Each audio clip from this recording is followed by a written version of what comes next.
Good morning, welcome to CATEX-TV. My name is Frank Fortunato. Today is Wednesday, November 25th, 2009. This is a live broadcast from Princeton, New Jersey. It's 11:30 a.m. Eastern Standard Time in the United States. In London, it's 4:30 p.m. and in Mexico City, it's 10:30 a.m. If you need to contact us during the broadcast, you can phone in toll-free at 1-866-67-CATEX. Overseas, our AOL Instant Mail address is CATEX-TV. Tomorrow in London will be the Insurance Day Information Technology Summit for Insurance and Reinsurance. Our sister company, CATEX Solutions, and the CATEX Global Exchange have advertised in the handout that will be being distributed. Our Managing Director in Europe, Thomas Bailey, will be present at the conference and be responding to questions from any participants. In the U.S., there's some news that we are not including in the main rundown. The President has decided to go to Copenhagen for the climate change conference. He's going to stop there on his way to to Oslo, where he will receive the Nobel Peace Prize.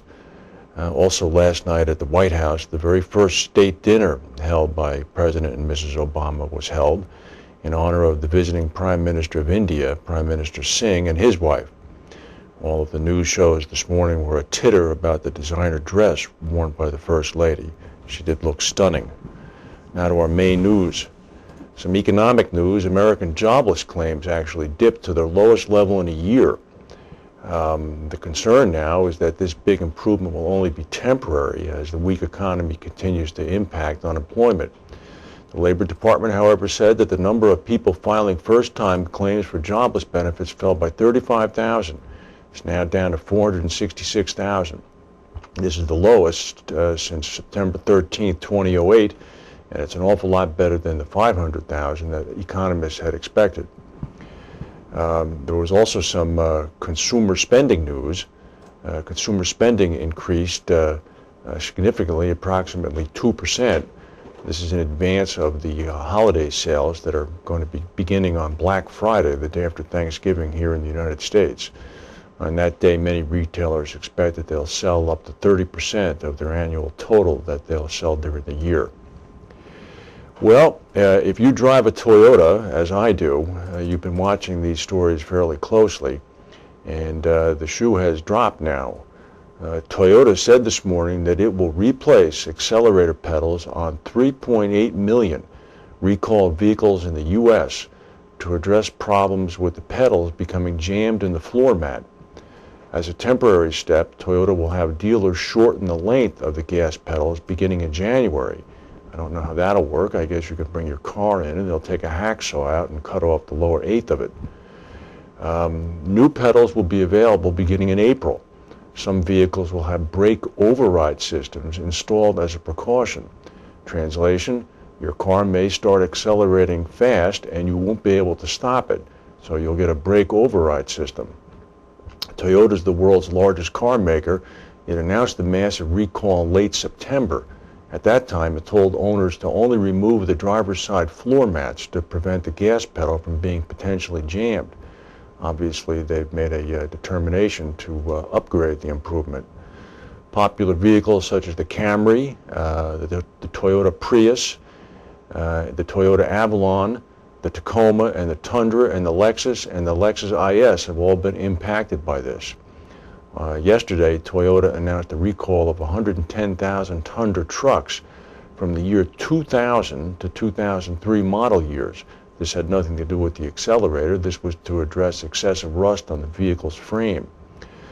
The recall involving the accelerators was Toyota's largest in the U.S.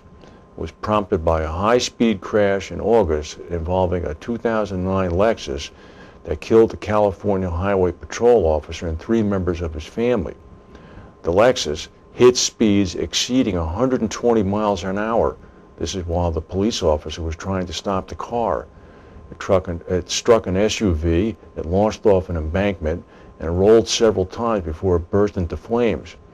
A family member in the runaway Lexus made a frantic 911 call just before the crash, telling the emergency responders that the driver couldn't stop the car and the accelerator was stuck. The call was ended as someone was overheard urging others to hold on and pray, followed by a woman's scream. In Japan, the president of Toyota, Akio Toyoda, called the fatal crash extremely regrettable and offered his deepest condolences to the California family. I'm sure Toyota will get this sorted out one way or the other. What a very bad situation for them. In insurance land, Ironshore International down in Bermuda has shaken up its executive structure with a series of new appointments they announced. Mark Wheeler, formerly the chairman of Ironshore Canada and the active underwriter for Syndicate 4000, has been appointed as Ironshore International's new chief executive officer. Justin Wash has become Ironshore's chief financial officer, Ironshore International, and the COO. The new underwriting director for Pembroke Managing Agency is Tim Glover. He's taken up now the role of active underwriter at Syndicate 4000. Now here's a signal. This comes about as clearly as you can get. AXA, the largest insurance company in Europe, says that it's going to increase its property and casualty rates in Europe over the upcoming months to maintain its profitability.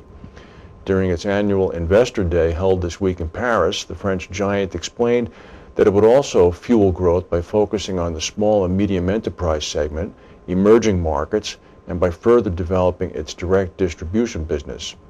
Francois Pearson, chief executive of AXA France, said that the group would increase average premium rates by 1 to 5% while taking into account the specificities of each market.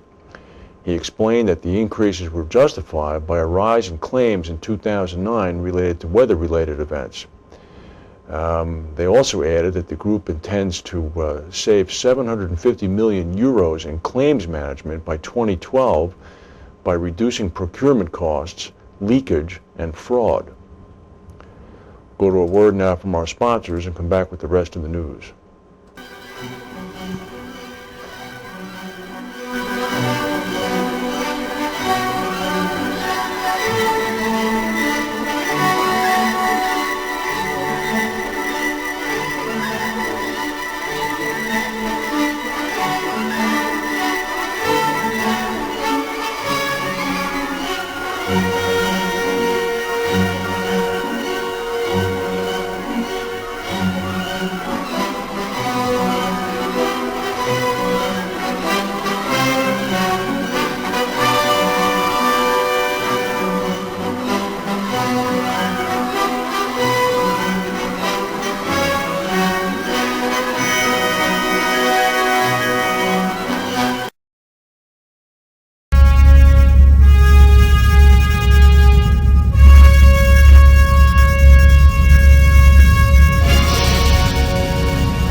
Just a programming note, I mentioned it yesterday, I should have mentioned it at the top of the show.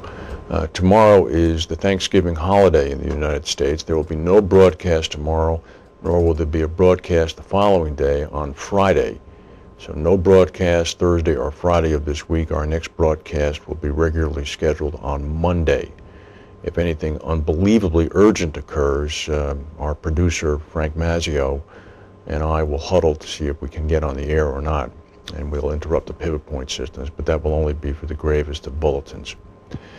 Here's an interesting story. This is coming from the insurance analyst sector. And speaking of analysts, the stock market in New York now is up about 46 points. Analysts have warned that a lack of reporting transparency is leading to undervaluation of major insurance firms. They're calling for a new accounting framework to be put into place as quickly as possible. The International Accounting Standards Board, the IASB, is already reviewing financial standards ahead of the expected publication of a new global standard next April. PricewaterhouseCoopers conducted a survey, and they said that the current mixed model, where reporting is filed through either the International